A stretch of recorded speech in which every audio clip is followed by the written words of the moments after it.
Hey everybody, this is Chris Bullock. I'm over here at Lift Strength and Conditioning. Today we're going to be talking about one of our first lower body power development exercises.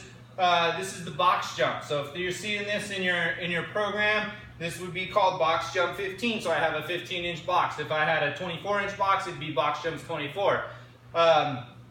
We typically start our progression by jumping up onto a box, and the reason that we do that is because when we're jumping up onto a box, we reduce the decelerative forces of coming down, and we're learning our landing biomechanics under less force. Okay, so as opposed to jumping in the air and landing all the way back down on the floor, we get less decelerative force by landing on top of a box.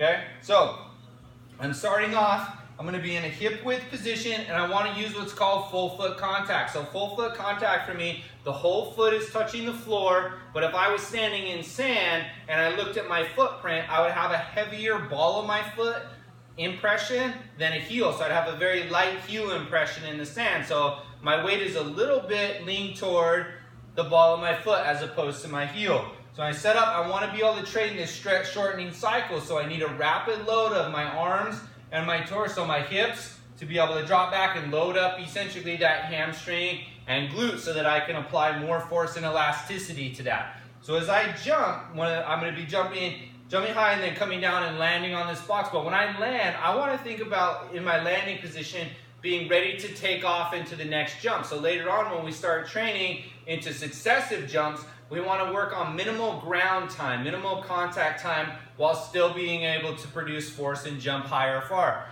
So as I land, my hands need to be loaded up already, as if right as I hit the ground, I'm ready to take off again. So I'm going to start off, hands are going to be up by my face, and I'm going to rapidly load hands and hips, use that stretch shortening cycle, throw my hands and hips, and then when I land, I'm landing as if I'm about to jump again. So it looks like this. I'm going to rapid load, and right in this position, I'm ready to take off again. So those are some of the things that we want to work on and focus on in the box jump. Being explosive, we're typically programming that at the beginning of the session. Low reps, be explosive. Go and give that a shot. Thanks for checking us out.